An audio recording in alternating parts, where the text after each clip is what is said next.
Saya baru saja berniaga 6 bulan. Perlu ke saya buat manajemen akaun? Tuan-tuan, selalunya syarikat akan membuat akaun pengurusannya untuk tempoh 1 tahun, setiap tahun, tuan-tuan. Sekiranya anda baru berniaga 6 bulan, nasihat saya tidak perlulah dah setahun.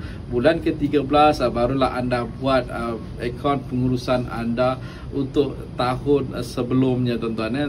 Kalau boleh berjimat, kita mesti cuba untuk berjimat. Dan di MyLoan kita tahu untuk peniaga kecil upah accountant mungkin mahal, tuan. Kalau awak nak ada sistem mungkin pergi ke 5 hingga 10 ribu. Kalau awak nak ada in-house account mungkin awak pergi sampai 2,000, 3,000 sebulan. Setahun mungkin 24,000 dan ke atas. Dan sekiranya anda nak ada satu manajemen account yang proper, anda perlu ada 25 hingga 30 ribu, tuan-tuan, sebulan.